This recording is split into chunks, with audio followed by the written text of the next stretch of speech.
E nesta manhã eu, como já disse, gostaria de falar e já cantámos tanto sobre o amor, já falámos aqui tanto sobre o amor de Deus por nós, mas eu queria falar e partilhar convosco não só do amor de Deus para conosco, mas da importância do amor de Deus em nós, demonstrado de uns para com os outros. E muitas vezes há a tendência de pensarmos que o amor de Deus na nossa vida é para ser refletido para com os outros que estão lá fora. Mas ouçam, meus irmãos, minhas irmãs, meus queridos e minhas queridas, em primeiro lugar, esse amor deve ser demonstrado uns para com os outros aqui dentro. Amém. E foi o pastor Rui que disse sim, e que pediu há pouco para virarmos para quem estava mais próximo de nós e dizer: eu amo-te. Certo? E é importante que nós possamos dizer isso, não simplesmente porque alguém nos pede, não simplesmente porque alguém nos diz para o fazermos, mas porque, na verdade, esse sentimento está cá dentro. São nossos irmãos em Cristo, o amor que Deus colocou dentro de nós é mais que suficiente para nós podermos amarmos-nos uns aos outros com este amor. Amém? E quando nos amamos uns aos outros com este amor, evitamos muitas outras coisas. Posso ouvir um amém? Amém. Existem várias formas de avançarmos ou crescermos na graça de Deus. E eu creio que todos nós queremos, a cada dia, crescermos e avançarmos na graça de Deus. E há várias formas. Uma delas é aumentando o nível da nossa fé, outra aumentando o nosso conhecimento em relação a Deus. E eu não falo só de conhecimento mental, mas conhecimento revelado aqui no coração, através da humildade, através da nossa ousadia também de querer conhecer mais, procurar mais. E em quinto lugar, e é neste aspecto que eu vou falar nesta manhã, através do amor de Deus. Ou seja, compreender e viver este amor, não apenas por palavras, não apenas por expressões, mas vivê-lo dia após dia, o amor de Deus em nós. E os irmãos podem abrir ou então acompanhar, porque os versículos irão ser projetados aqui. Em Efésios 5:2, o apóstolo Paulo diz o seguinte: andai em... brigam uns com os outros. Não, andai em amor. Andai em amor. Antes, no versículo anterior, ele diz: sede, pois, imitadores de Deus, como filhos amados. E depois diz: andai em amor. Como é que nós podemos imitar Deus? Andando em amor. Todos nós queremos crescer, nós todos queremos chegar e caminhar até chegarmos à estatura completa de Cristo, certo? Estamos num processo, estamos a caminhar. Nunca chegaremos lá se não andarmos em amor. Nunca chegaremos lá, porque este ingrediente é o ingrediente principal na nossa vida, para que nós cresçamos no conhecimento, na verdade, na revelação daquilo que Deus é e quer ser em cada um de nós. Amém? Em Gálatas 5:6, nós descobrimos o seguinte: em Cristo Jesus, nem a circuncisão, nem a incircuncisão têm valor algum, mas a fé que opera como? Pelo amor. A fé é tão importante na nossa caminhada cristã. Amém? Sem fé é impossível agradar a Deus. Mas a fé opera pelo amor. Estão a ver como é que as coisas podem estar tão interligadas e como é que o amor é um ingrediente tão importante na nossa caminhada cristã, inclusive na nossa fé diante do nosso Pai do céu? O amor, a fé, opera através do amor. A fé opera pelo amor. Então o amor é um ingrediente que muitas pessoas têm a menos na sua vida. Por isso elas não têm fé em Deus. Por isso elas não querem saber de Deus. Falta-lhes o amor de Deus, e o amor é o poder impulsionador por trás da fé. Então nunca esqueçamos que o amor é o motor de arranque, é aquilo que dá todo o impulso para que a fé possa funcionar na nossa vida também. Sem amor, a fé não opera. Amém! Então vamos para 1 de João 4, 10 e 11. Eu vou ficar por aqui para cumprir com o horário. Mas se eu acabar dentro desta hora, eu vou ficar com 10 minutos. Portanto, Cristina, eu tenho 10 minutos a ver para a próxima vez. 1 de João 4, 10 e 11. Vejam o que diz aqui. Nisto está o amor. Não em que nós tenhamos amado a Deus, mas em que Ele nos amou a nós e enviou seu Filho para a propiciação dos nossos pecados. Amados, se Deus assim nos amou, também nós devemos amar uns aos outros. Mais claro que isto nós não precisamos. Eu preciso de uma revelação desta palavra. Acho que ela está bem clara e basta termos ouvidos para ouvirmos ou olhos para lermos e vermos aquilo que é pedido a cada um de nós. Amém? Na base do que Deus tem feito por nós, nós devemos estar comprometidos com o amor de Deus pelos outros. E como eu já disse anteriormente, começando aqui dentro. Amém? Amor uns pelos outros, começando aqui dentro. Estes são versículos com os quais muitas vezes nós não queremos lidar. E não queremos lidar com eles. Porquê? Porque estamos tão instáveis na parte emocional, no que diz respeito aos relacionamentos com as outras pessoas. E porquê? Porque alguém nos fez isto, em certa altura lá atrás. Porque alguém nos fez aquele outro, não muito lá atrás, mas ontem. Porque alguém nos fez mais não sei o que nos desagradou. Não foi ontem, foi há bocadinho. Porque quando íamos cumprimentar... Posso usar o exemplo? Eu estou à vontade com a Elvira. Ainda há bocadinho, quando cheguei aqui, cumprimentei, o pastor Francisco Armando estava aqui, cumprimentei-o. Ela estava aqui mais à frente de costas e, como a minha cabeça já estava noutra coisa de ir ter com alguém para dar um recado que tinha para dar, ignorei. A palavra é, ignorei a Elvira que estava aqui. E ela virou-se depois, então, só falas aos pastores, os pastores são mais... E eu fiquei... Eu sei que ela estava a brincar comigo e por isso eu estou a dizer isto à vontade. Mas eu fiquei tão...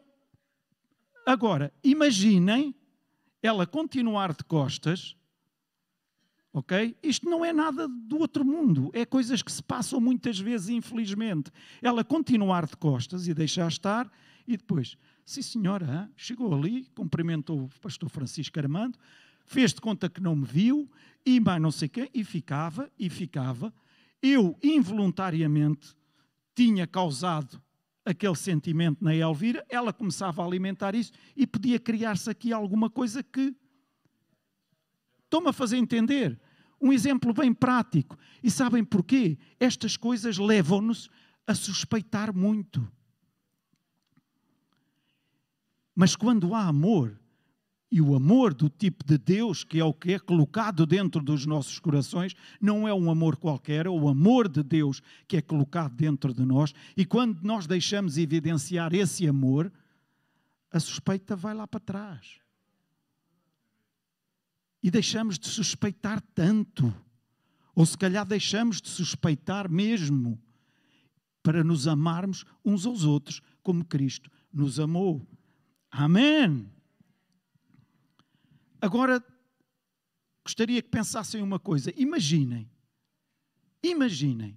que Jesus nos tratava dessa maneira, com suspeita, dessa forma, como muitas vezes nós nos tratamos uns aos outros. Imaginem só um bocadinho. Onde é que vocês estariam?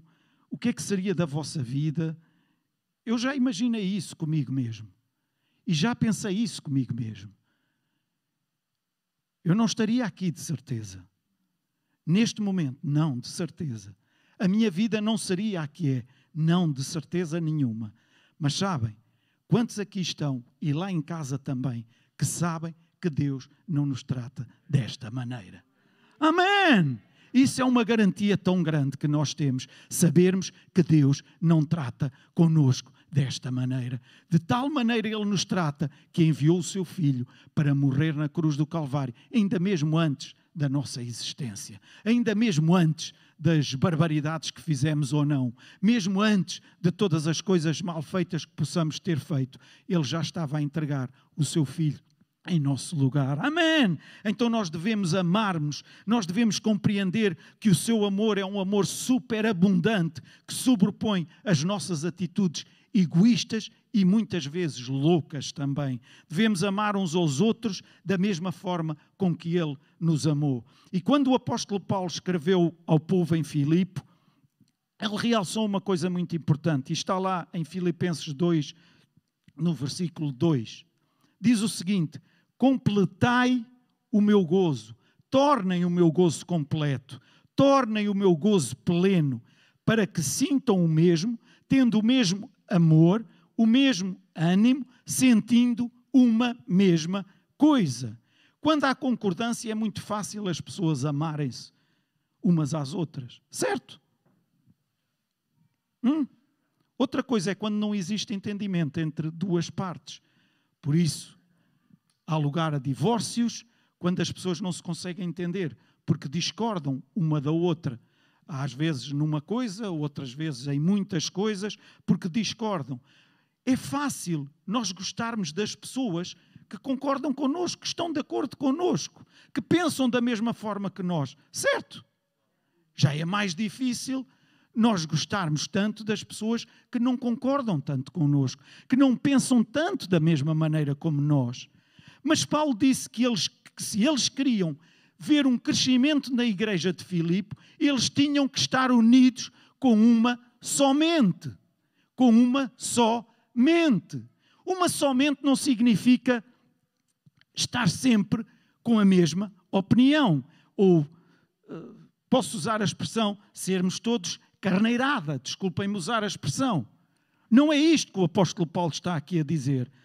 É quando nós estamos dispostos a deixar a nossa opinião de parte e cumprir a obrigação do amor de Deus e estarmos dispostos em avançar de acordo uns com os outros. Amém! Podem existir diferentes pontos de vista. Eu estou aqui em pé e eu olho ali para trás e eu consigo ver pelo menos todas as cabeças dos que estão ali na zona da Regi. Os irmãos, porque estão noutros lugares e porque estão sentados, se virarem para trás, provavelmente alguns deles vocês nem vão ver. Mas eles estão lá. Estão-me a fazer entender? Eles estão lá. Mas os irmãos não estão a ver por causa do lugar onde estão. Isso não significa que eles não estejam lá. Então, é importante que às vezes nós abdiquemos de algumas coisas para estarmos em concordância uns com os outros e caminharmos em concordância e em unidade. E sabem uma coisa? Nem sempre somos nós que temos toda a razão.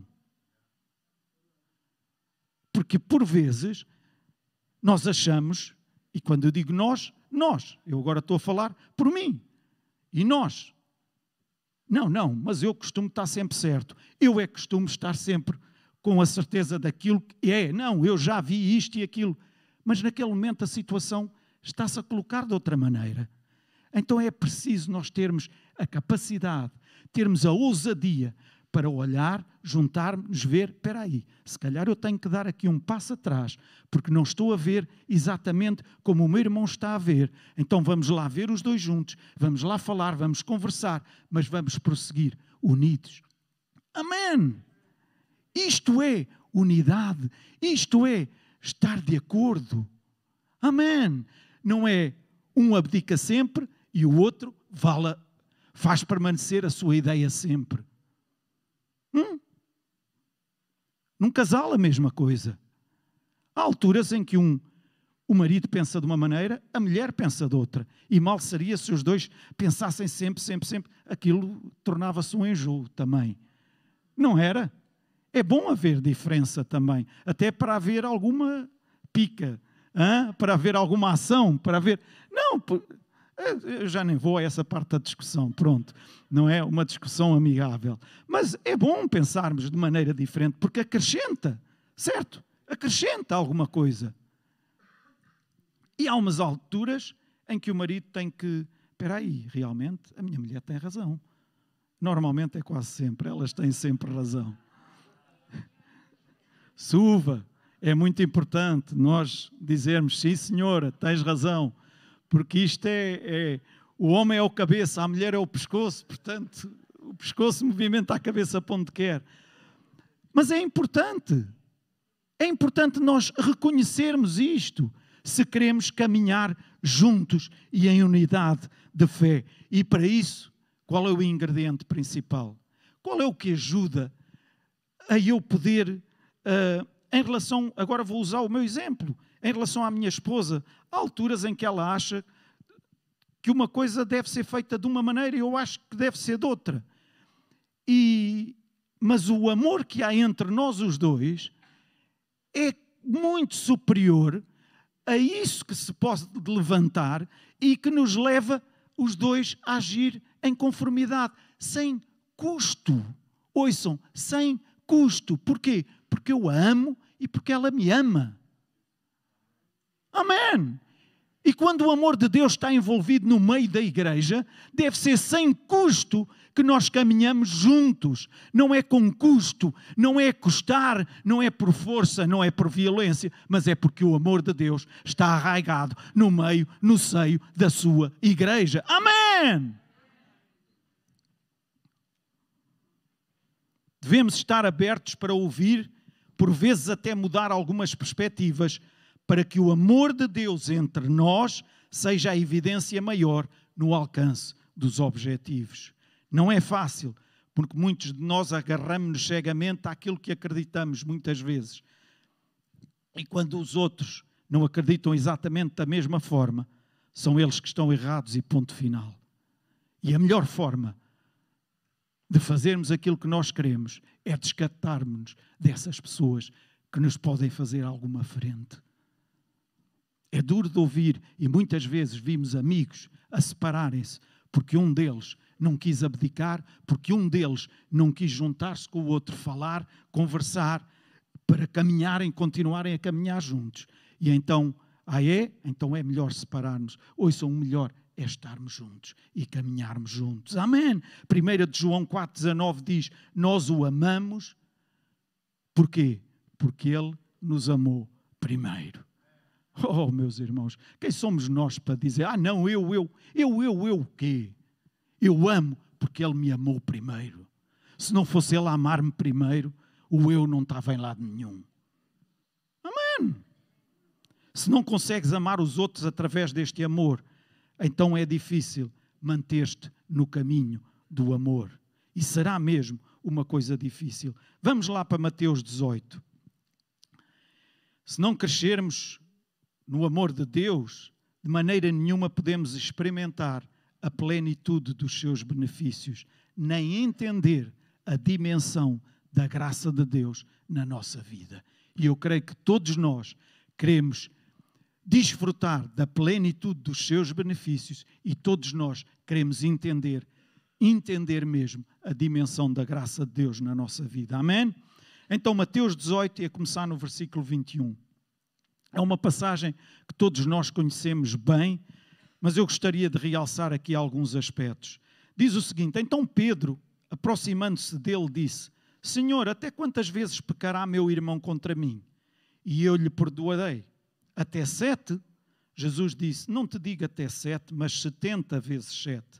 Por isso o reino dos céus pode comparar-se a um certo rei que quis fazer contas com os seus servos. E aqui Jesus entra a contar esta parábola. E começando a fazer contas, foi-lhe apresentado um que lhe devia 10.000 talentos. E não tendo ele com que pagar, o seu senhor mandou que ele, a sua mulher e os seus filhos fossem vendidos, com tudo quanto tinha, para que a dívida fosse paga. Então aquele servo, prostrando-se, reverenciava, dizendo, Senhor, sê generoso comigo, ou sê paciente comigo, e tudo te pagarei. Então o senhor daquele servo, movido de íntima compaixão, soltou-o e perdoou-lhe a dívida. E vejam que diz que ele foi generoso, que foi paciente e que lhe perdoou a dívida. Agora, versículo 28.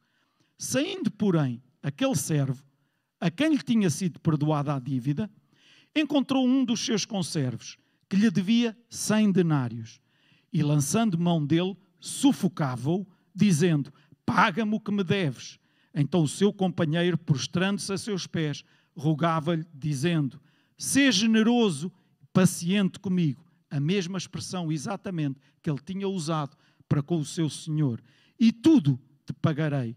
Ele, porém, não quis, antes foi encerrá-lo na prisão até que pagasse a dívida. Vendo, pois, os seus conservos o que acontecia, contristaram-se muito e foram declarar ao seu senhor tudo o que se passara. Então o seu senhor, chamando-o à sua presença, disse-lhe: vejam o que o seu senhor, a forma como ele o tratou. Servo malvado, servo malvado, perdoei-te toda aquela dívida, porque me suplicaste. Não devias tu igualmente ter compaixão do teu companheiro, como eu também tive misericórdia de ti? E indignado o seu senhor o entregou aos atormentadores ou verdugos. E sabem quem são os verdugos? São os guardas lá da prisão, os que estão com os chicotes para atormentar mesmo. Atormentadores também. Entregou-o a esses até que pagasse tudo o que devia. Assim, versículo 35, vos fará também vosso Pai Celestial, se de coração não perdoardes cada um a seu irmão as suas ofensas. Esta é uma história muito interessante e a razão é esta. É que a maior parte das pessoas têm um padrão duplo, ou seja, duas medidas. Medem os outros não com a medida que querem que outros os meçam a eles. Estão-me a fazer entender? Este quis muito que a dívida lhe fosse perdoada. E estamos a falar de uma dívida para aí de uns 10 mil euros e o que lhe devia-lhe para aí uns 20 euros. Portanto, vejam a diferença. Mas aqui nem está em questão a diferença. Está a questão do coração. Ele quis a dívida dele perdoada. Ok, a minha já está. Espera aí que agora vou tratar com este, porque quero o dinheiro deste. E quantas vezes nós temos uma atitude com estas duas medidas? Medimos os outros não da forma que queremos que os outros nos meçam a nós. E para isto devemos: Deus, guarda o meu coração. Deus, que o teu amor possa inundar o meu coração e eu possa agir em conformidade com o teu amor em mim. Eu quero que me perdoem, eu quero que me entendam, eu quero que me suportem, eu quero que me sustentem, eu quero que me orientem, eu quero que me alimentem, eu quero que me aturem, mas eu não quero perdoar, eu não quero entender, eu não quero suportar, eu não quero sustentar, eu não quero orientar, eu não quero alimentar ninguém e eu não quero aturar ninguém. Isto não é caminhar com o amor de Deus dentro do seu coração. Pode ser outra coisa qualquer, mas o amor de Deus não pode estar lá. Quando o coração não está certo, não interessa qual o valor da questão, mas sim o coração. E depois Jesus faz esta analogia, lá no versículo 35 que acabámos de ler. Assim vos fará também vosso Pai Celestial, se de coração não perdoardes cada um a seu irmão as suas ofensas. Cada um a seu irmão. Ouçam, não está a falar com os de lá de fora. Cada um a seu irmão aqui dentro. Não vamos ter problemas de chamar as coisas pelos nomes que são aqui dentro. Se cada um não perdoar as suas ofensas uns aos outros, então não vamos crescer em aspecto nenhum. E muito menos no amor de Deus arraigado dentro de nós. Podemos estar na igreja há muitos anos, podemos estar envolvidos em muitos ministérios, podemos fazer muita coisa. Mas se a amargura e o ressentimento estiver cá dentro do nosso coração, nós nunca iremos conseguir fazer as coisas que Deus tem para nós fazermos. Mateus 18 é a graça do poder dizer: assim como o meu Senhor fez por mim, também eu farei o mesmo com aqueles com quem estou comprometido. Amém! Assim como o meu Senhor fez comigo, eu estarei comprometido a fazer o mesmo com aqueles com quem estou comprometido. E esta é a verdadeira marca de um cristão. A verdadeira marca de um cristão não é o carro que eu conduzo, não é a casa onde eu vivo, não é os bens que eu possuo. Não. A verdadeira marca de um cristão é o amor que eu demonstro para com o meu próximo, e o meu próximo começa com o irmão que se senta ao meu lado, ou atrás de mim, ou à minha frente. Amém? Eu não estou zangado com ninguém, hein?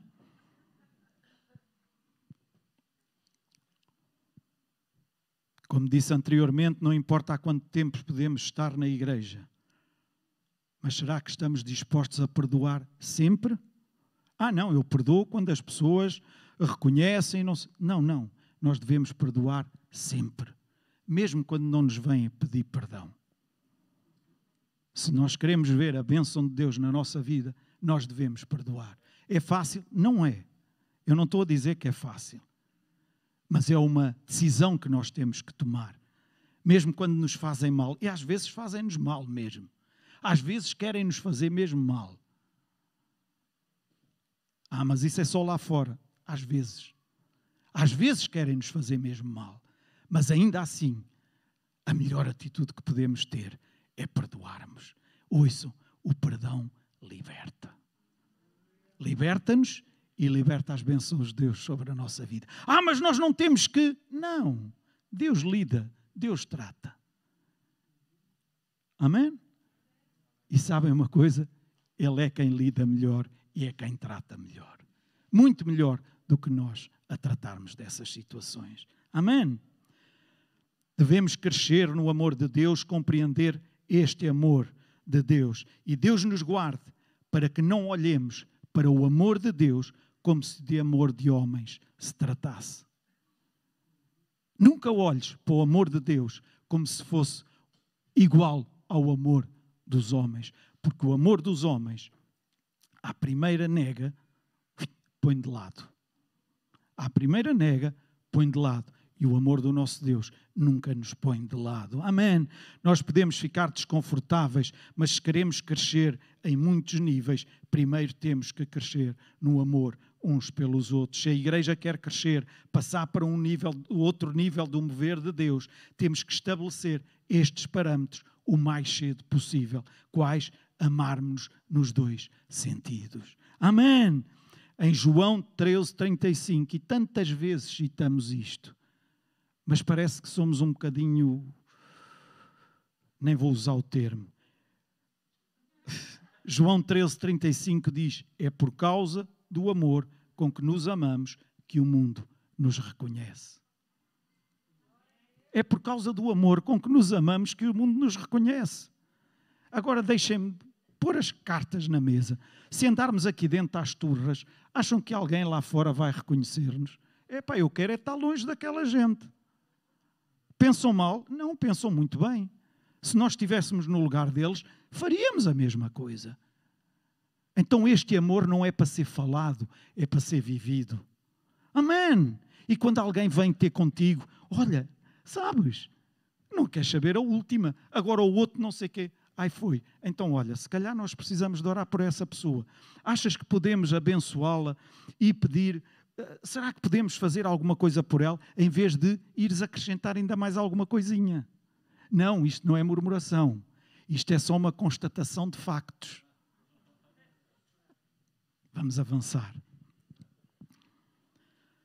Segundo aos Coríntios 6:1 diz: e nós, cooperando também com ele, vos exortamos a que não recebais a graça de Deus em vão.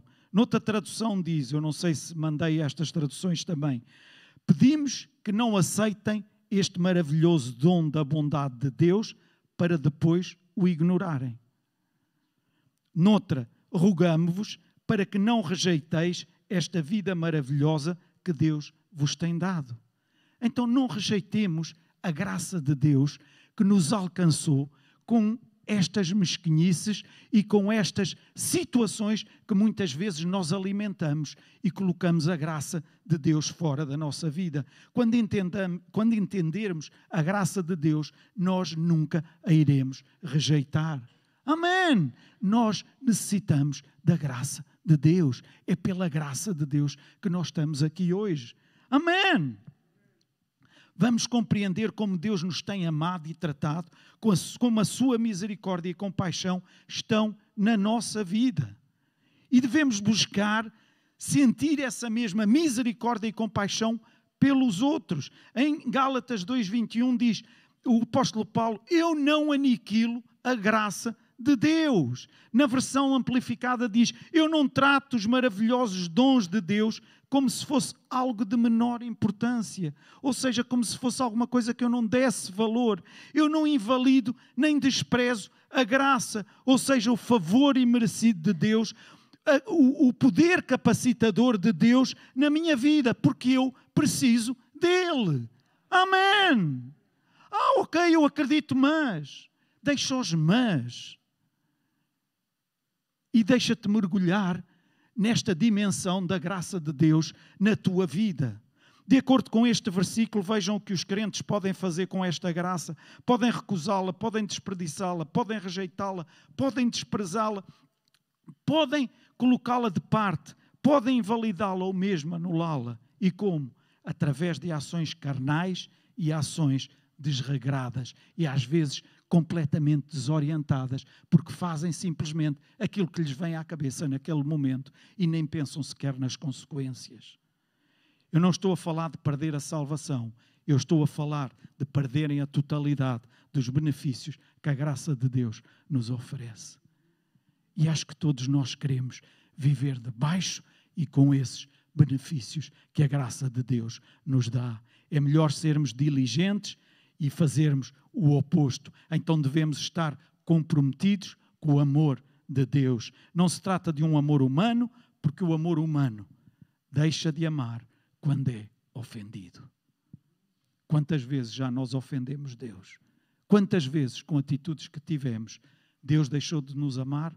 Não, nunca, nunca. Tudo o que acontece nesta área do amor e do entendimento da graça de Deus, muitas vezes nós não queremos lidar com isto. E a isso chama-se orgulho. E por favor, entendam e sigam este raciocínio. Eu vou partir para a conclusão e mencionando-vos um exemplo que é bastante importante para a nossa vida e nos ajuda a caminhar nesta graça e no caminho do amor de Deus. Nos Salmos diz que Israel, quando saiu do Egito, que Deus colocou a sua mão sobrenatural, a sua grande mão sobre eles e com eles, sobre o povo que saiu da terra do Egito, sobre Israel. Eles tinham acabado de sair do Egito, estavam a atravessar o Mar Vermelho. Ali, aqueles momentos antes, eles viram o exército inimigo a vir contra eles. Deus faz abrir o Mar Vermelho, eles estão a atravessar o Mar Vermelho, mas ali naquele momento, em vez de eles pensarem, ok, Deus libertou-nos do Egito, ouçam, há 430 anos que eles andavam a lutar por isso. Deus libertou-os, tirou-os do Egito. A primeira contrariedade que eles tiveram, que era ter o Mar Vermelho à frente e o exército inimigo a vir atrás deles, e começaram logo a dizer, está lá em Êxodo 14, depois os irmãos, se quiserem ler Êxodo a partir do capítulo 14, esses capítulos para a frente, poderão ver bem a história. Trouxeste-nos até aqui para nos matares. Estávamos melhor no Egito, devíamos ter ficado onde estávamos. O que é que eles quiseram dizer com isso? Deus, traduzindo agora para o nosso português, deste-nos um presente envenenado.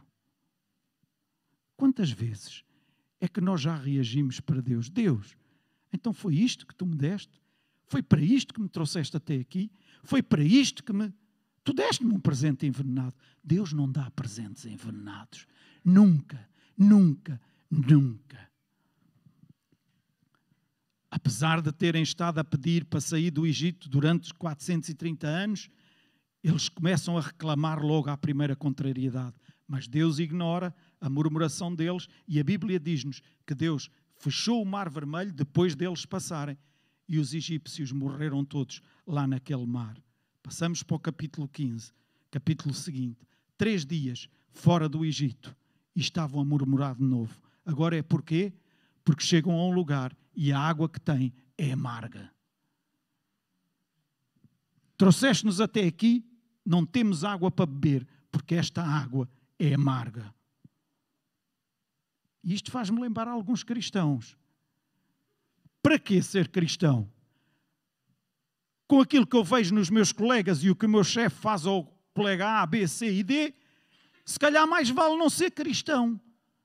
Baboseiras. Baboseiras, mas das grandes que estão a sair da boca desses cristãos. É claro que vale a pena ser cristão. É claro que estás em vantagem pelo facto de seres um filho de Deus. Há alturas que enfrentas contrariedades, mas tu sabes que Deus está contigo, mesmo no meio dessas contrariedades. Amém! Um exemplo bem fresquinho. Eu não sei, ainda não soube em que condições é que foi ou não que a Catarina sozinho partiu a sua perna. Agora imaginem, era alguma coisa que ela precisava neste momento, com um bebê de 5, 6 meses, que tem o Henrique, não é? E ela já foi operada? Não foi, não é? Ela precisava de uma coisa destas, neste momento. Deus estava a dormir naquele momento e distraiu-se. Não, Deus não estava a dormir, não, Deus não se distraiu. Agora, isto é alguma coisa que ela nem se pode pôr aos pulos agora, mas põe-se aos pulos de contente a dizer: ei, obrigado Deus, porque eu parti a perna. Não. Mas no meio desta situação, ela tem que ver que Deus está com ela e que Deus vai ajudá-la a superar, e a toda a família, esta situação, e provavelmente eles irão aprender coisas no meio deste processo que mais à frente vão servir de bênção, de certeza absoluta. Porque Deus não os abandonou naquele momento. Deus não se esqueceu da Catarina naquele momento em que ela partiu. E eu uso este exemplo agora porque podia usar muitos outros, inclusive é da minha vida. Então não digamos barbaridades da nossa boca para fora. Deus é um Deus de amor e que tem o seu amor arraigado dentro de nós e que toma conta de nós sempre. Amém! Mas esta água é amarga. Sobrenaturalmente Deus dá-lhes uma solução. Pega num ramo de árvore, lançou na água e a água tornou-se doce. E eles tiveram água doce para beber. De facto, depois de toda esta murmuração, vejam, e está lá em Êxodo 15, 26, na parte final do versículo 26, Deus diz: eu sou o Senhor que te sara. E nenhum deles tinha morrido até este momento, e nenhum deles morreu durante este tempo. Eles murmuravam-se, eles queixavam-se, mas ninguém tinha morrido. Êxodo 16, capítulo seguinte, vem a murmuração seguinte. Quando eles quiseram pão para comer e não tinham. Vejam, deixámos o Egito, esqueceram-se da escravidão e do que pagaram lá e da vida difícil que eles tinham. Mas só se estavam a lembrar disto. Deixámos o Egito, deixámos os pepinos, os melões, os alhos e agora não temos nada para comer. Versículo 3 do capítulo 16 diz: quem nos dera ter morrido no Egito, quando estávamos sentados junto às panelas de carne e comíamos pão à farta. Morríamos no Egito, mas morríamos de barriga cheia. Quem nos dera ter morrido lá, do que estarmos agora aqui a passar fome. Mas que Deus era o Deus que eles tinham.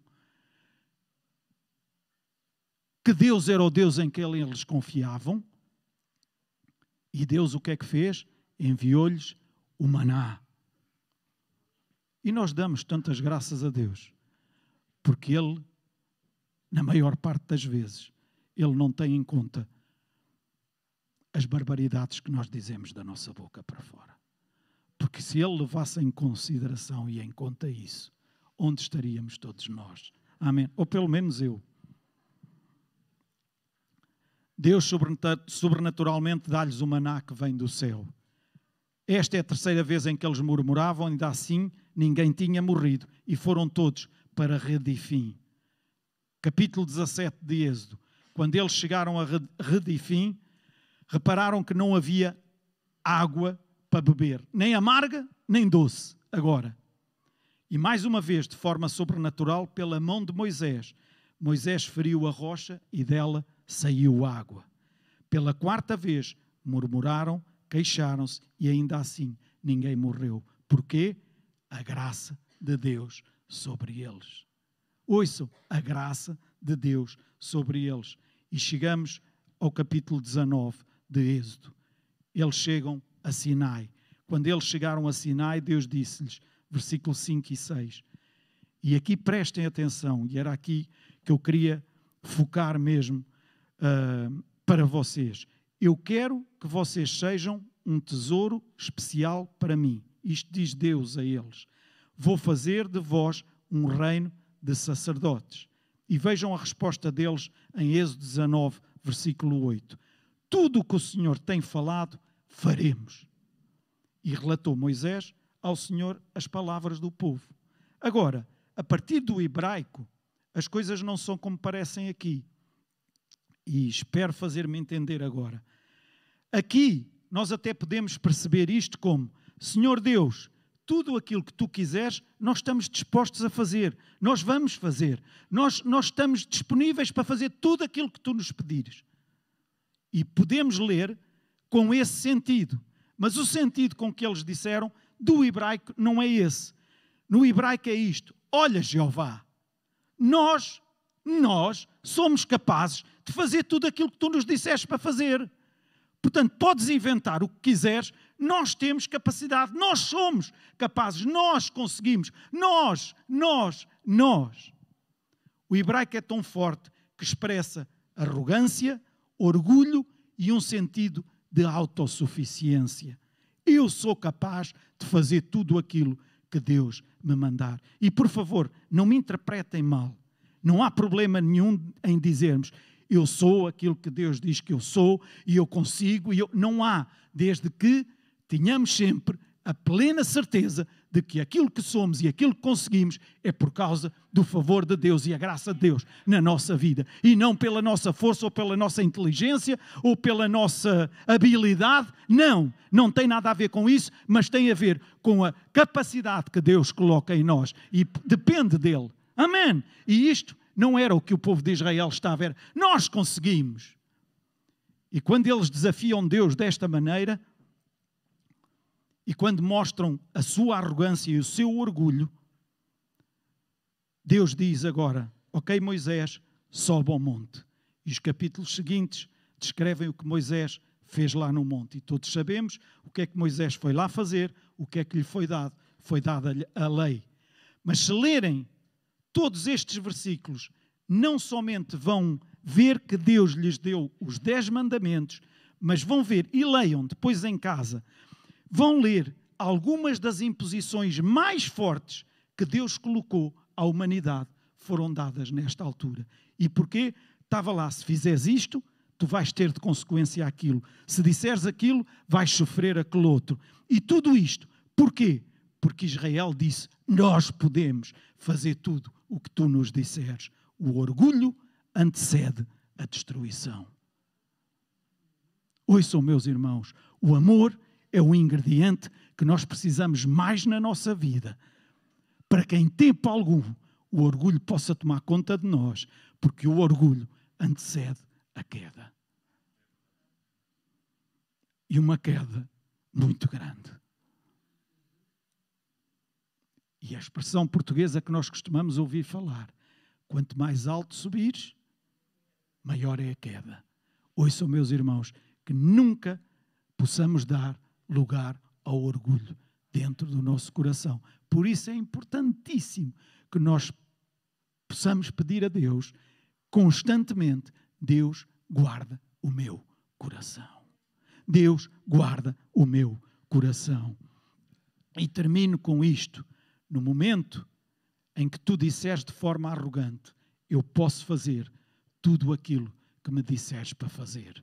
Abres as portas para que o inimigo entre e te conduza à destruição e à morte na tua vida. É por isso que nós devemos ficar sempre debaixo da graça e do favor de Deus. Não a menosprezar em tempo algum, não a ignorar em tempo algum, não fazer de conta que isso já não é importante. Era importante no início da nossa caminhada cristã, mas agora até já temos uns aninhos de crente. Isso agora já não é. É preciso sempre. Eu vou repetir, é preciso sempre. Amém. É por isso que devemos ter a atitude certa sempre. Mas temos sempre? Nem sempre temos. Mas quando reconhecemos e vimos que não temos, ou quando alguém nos chama a atenção, quando alguém enviado por Deus nos diz alguma coisa, não vamos logo abrir as garras e não deixar ninguém chegar perto. Porque isso é uma tendência natural do ser humano. A defesa. Não vamos fazer isso. Devemos humilhar-nos diante de Deus, sempre. Por isso que devemos andar em amor e perdoar os nossos inimigos. Tudo o que somos, tudo o que temos, tudo o que fazemos é pela graça de Deus. É pela graça de Deus. Se não fosse a graça de Deus, sinceramente, eu não sei onde estaria. Com tanta coisa já do meu passado, eu não sei onde estaria. Poderia estar por esse mundo fora, eu não sei onde estaria, mas porque a graça de Deus nos alcançou, a graça de Deus nos envolveu e nos deu capacidade para tomar decisões certas em momentos muito importantes da nossa vida. E eu continuo a acreditar nessa graça de Deus na minha vida e da vida da minha casa. Amém! Quando caminhas no caminho do amor, consegues perceber melhor, entender melhor a dimensão e a amplitude da graça de Deus. Então caminha no caminho do amor, para que possas entender melhor, para que possas perceber melhor a dimensão e amplitude da graça de Deus. E por último, baixa as tuas defesas para que este amor te inunda e te envolva na totalidade. O que é que eu quero dizer com isto? O grupo de louvor pode subir, por favor. Se eu não baixar as minhas defesas, eu de alguma forma eu vou estar a impedir de que este amor flua na minha vida completamente. Porque eu vou ter algumas áreas nas quais eu vou ter agarradas aqui nas defesas que eu levanto, nas defesas que eu coloco à minha volta. E alguns estarão a pensar agora, mas se eu não colocasse algumas defesas naquela situação, e estão-se a lembrar de situações que já viveram. E colocaram algumas defesas para não serem tão machucados, para não sofrerem tanto dano naquele momento. Eu até compreendo isso. Mas quem sou eu para compreender ou não compreender? Deus compreende isso e percebe isso. Ouçam, Jesus viveu aqui nesta terra. Sabem? Jesus experimentou as mesmas coisas que nós experimentamos e Ele sabe o que é esta dor de ser traído, de ser atraiçoado, de ser maltratado, de ser tanta coisa que acontece ao longo da nossa vida. E alguns já devem ter passado por muita coisa. E nessa altura precisaram de colocar algumas defesas para não sofrerem tanto o dano. Alguns poderão dizer, se eu não tivesse colocado algumas defesas, eu teria ido abaixo completamente. Mas o problema é quando tu continuas constantemente a viver com essas defesas.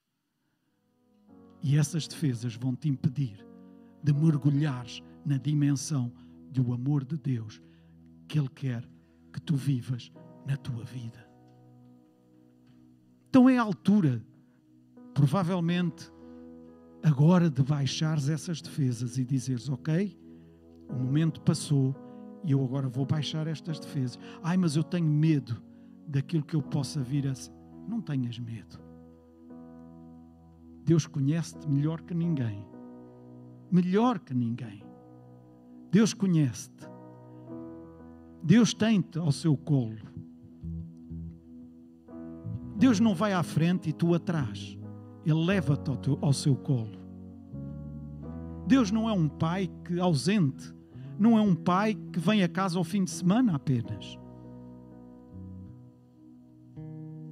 É um pai que te conhece melhor que tu te conheces a ti mesmo. Então, baixa essas defesas. Deixa Deus ser Deus na tua vida e tu vais te surpreender. Tu vais ver coisas a acontecerem que dizes, mas como é que isto aconteceu? E pede a ajuda de Deus. Ele está disponível para te ajudar. Junta-te com o teu marido ou com a tua mulher. Ou com os teus filhos, ou com os teus pais.